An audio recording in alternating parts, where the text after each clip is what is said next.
গ্রাম police দিয়ে মাদক সহ দুর্নীতি বন্ধ করা যায় কিনা এটা দেখা।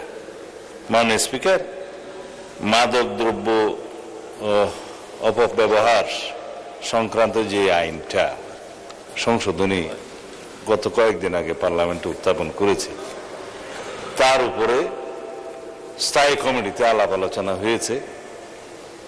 আজকে সেটার উপরে কমিটির রিপোর্ট হয়তো উপস্থাপন হতে পারে, যতটুকু আমরা আলোচনা করেছি। আজকে যেহেতু 30 তারিখের পরে পার্লামেন্ট সেশন কয়েকদিনের জন্য বন্ধ হবে, সেজন্য মনে হয় না সেটা আজকে আমরা বিবেচনার্থে গ্রহণ করার জন্য উত্থাপন করতে পারবো কিনা। তবে জুয়া প্রতিরোধ আইনটা বিবেচনার্থে গ্রহণ করার জন্য আজকে অর্ডার অফ দি ডেতে আপনি রেখেছেন। আশা করি সেটা আজকে আমরা বিরোধী দলের সহযোগিতায় পাশ করতেও পারবো হয়তোবা। আইন শৃঙ্খলা পরিস্থিতি উন্নয়নের জন্য, যেহেতু দেশের শান্তি শৃঙ্খলা, আইন শৃঙ্খলা পরিস্থিতি যদি উন্নত থাকে, তাহলে উন্নয়ন, অগ্রগতি, স্থিতিশীলতা, শান্তি সবকিছুই বজায় থাকে। বেসড অন দ্যাট, সেজন্য আমাদের মাননীয় প্রধানমন্ত্রী এই বাজেট যখন আমরা ক্যাবিনেটে অ্যাপ্রুভাল দেই, প্রথাগতভাবে যেদিন বাজেট উপস্থাপন করা হয়, সেদিন তিনি নিজে জিজ্ঞেস করেছেন স্বরাষ্ট্র মন্ত্রণালয়ের বাজেট বরাদ্দ একটু বলেন আবার কত বৃদ্ধি হলো না কেন। তা আমি বলেছি 5-7 কোটি টাকা গত বছরের চেয়ে বৃদ্ধি হয়েছে। তবে যতগুলো প্রকল্প এবং যতগুলো আইন আমরা উত্থাপন করছি, তার প্রেক্ষিতে অর্থবিল হিসেবে মাদকদ্রব্য নিয়ন্ত্রণ আইনটা অর্থবিল, এগুলোর জন্য যথেষ্ট ব্যয় নির্বাহ করতে হবে আমাদের। সেটা এই প্রকল্পগুলো এবং আইনগুলো পাশ হওয়ার পরে আমরা সেই খাতে বরাদ্দ চাইব। মাননীয় অর্থমন্ত্রী হয়তো দয়া করে যেগুলো থোক বরাদ্দ রেখেছেন ওখান থেকে প্রকল্প ওয়াইজ বরাদ্দ দিবেন। আইন শৃঙ্খলা পরিস্থিতির উন্নয়ন করার জন্য গ্রাম পুলিশ থেকে শুরু করে আইজিপি পর্যন্ত সবাই কাজ করে, পলিটিশিয়ানরা তার উপরে মন্ত্রণালয়।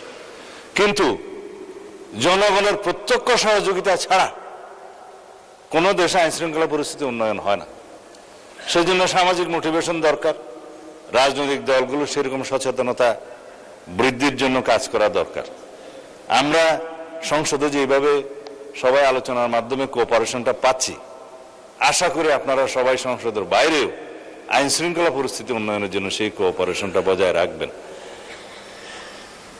সুতরাং জনাব আব্দুল খালেকের বক্তব্যের প্রেক্ষিতে আমি তাকে ধন্যবাদ দিতে চাই যে তিনি সেই গুরুত্বটা অনুধাবন করেছেন। গ্রাম পুলিশ থেকে শুরু করে সর্বস্তরের মানুষ এবং শৃঙ্খলা বাহিনী সবাই মাদক সহ দুর্নীতি এবং জুয়া ইত্যাদি সামাজিক অপরাধগুলো দমনে কার্যকর ব্যবস্থা গ্রহণ করবেন, সহযোগিতা করবেন। এখানে ডগ স্কোয়াড দেওয়া হবে, তাদের লোকজনকে অস্ত্র সহ প্রশিক্ষণ দেওয়া হবে এবং তাদের জন্য হাজতখানার ব্যবস্থা করা হয়েছে আসামিদেরকে মধ্যবর্তী সময় রাখার জন্য, এবং ল্যাবরেটরির ব্যবস্থা করা হচ্ছে সমস্ত ডিস্ট্রিক্টে, যাতে মাদকদ্রব্য ল্যাবরেটরিতে টেস্ট করে সেটা কোর্টের রিপোর্ট অনুসারে দিতে পারে সেটা মাদকদ্রব্য কিনা। এই সমস্ত বিষয়গুলো আমাদেরকে একটু সময় নিয়ে, ব্যয় নিয়ে, স্ট্রাকচারগুলো দাঁড় করিয়ে তারপরে আমাদেরকে যেতে হবে। তাদেরকে অত্যাধুনিক অস্ত্র দেওয়া হচ্ছে, কারণ মাদক যারা ব্যবসা করে, চোরাচালান করে সীমান্তে বিভিন্ন জায়গায়, তাদের কাছে সশস্ত্র গ্রুপ আছে। আমাদের নিরস্ত্র মাদক দ্রব্যের যে কর্মচারীরা, কর্মকর্তারা, তাদেরকে বিনা হাতে কোনো ডাল তলোয়ার ছাড়া যেতে পারে না। তাদেরকে এইভাবে সশস্ত্র ওয়েল ইকুইপড করা হচ্ছে। আধুনিক টেকনোলজি সম্পন্ন সমস্ত মেশিনারিজ, ইকুইপমেন্ট স্থাপন করা হচ্ছে। জুয়ার ক্ষেত্রেও অনলাইন এবং অফলাইন এবং বিভিন্ন ডিজিটাল প্ল্যাটফর্ম, সাইবার স্পেসে যে সমস্ত অপরাধ হচ্ছে সেগুলো অ্যাড্রেস করার জন্য সেরকম প্রযুক্তি সম্পন্ন লোকবল এবং মেশিনারি সেগুলোর ব্যবস্থা করা হচ্ছে। এতদিন কিভাবে রাষ্ট্র চলেছে এই সমস্ত এগুলো অ্যাড্রেস না করে, সেটা আমার কাছে অবাক লাগে। মাননীয় স্পিকার, পৃথিবী কোথায় গেছে? আর আমরা 1867 সনের জুয়া নিয়ন্ত্রণ আইনের উপর দিয়ে আমরা ছিলাম। এখন জুয়া নিয়ন্ত্রণ এই প্রতিরোধ আইন, যেটা ব্যাটিং টেটিং এগুলো সব সহ প্রতিরোধ করা হবে 2026 সনের মডার্ন আইন অনুসারে। আশা করি আপনারা সহযোগিতা করবেন।